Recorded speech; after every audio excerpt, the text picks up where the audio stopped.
Quand ça concerne les enfants, la première dame de Côte d'Ivoire, Dominique Ouattara, ne peut pas être insensible. Il n'y a donc pas de surprise que la tenue de l'atelier sur le travail des enfants ce lundi à Eden Golf Hotel soit sous son haut patronage.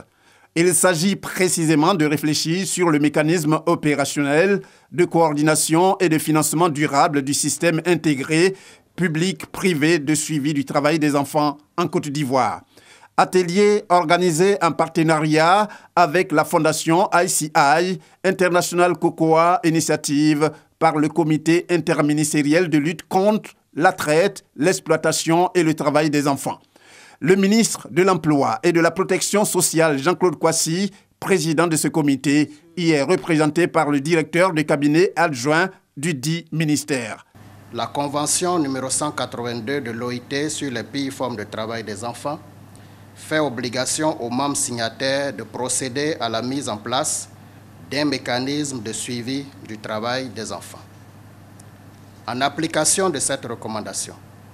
la Côte d'Ivoire a mis en place depuis 2013 le système d'observation et de suivi du travail des enfants en Côte d'Ivoire qui s'applique à tous les secteurs de l'appareil de production économique du pays. Ce système, comme vous le savez,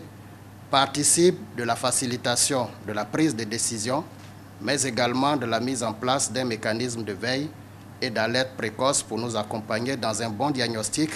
et une bonne prise de décision par rapport à cette question éminemment importante pour le gouvernement de Côte d'Ivoire. Au nom de la première dame Dominique Ouattara, présidente du CNS, Comité national de surveillance des actions de lutte contre la traite, l'exploitation et le travail des enfants, Madame Nadia Ndabende a situé l'importance de cette rencontre en sa qualité de chef de cabinet de la fondatrice de Children of Africa. C'est en juin 2013 que la première dame a personnellement procédé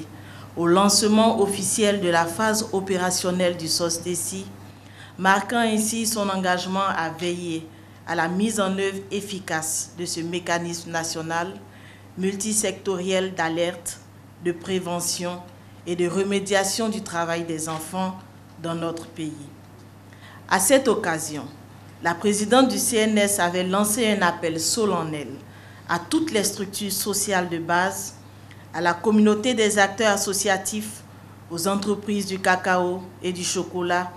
ainsi qu'aux structures publiques et parapubliques de l'État, en charge de la lutte contre le travail des enfants, à s'approprier ce mécanisme afin de permettre d'assurer sa viabilité et sa pérennité.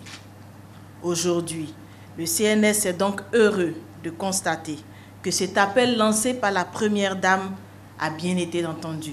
Une journée entière de réflexion dédiée une fois de plus à la cause des enfants. Elle vise donc à la production d'un rapport de synthèse et des recommandations nécessaires à la mise en œuvre du mécanisme de coordination et de financement durable du système intégré de suivi du travail des enfants sur le sol ivoirien.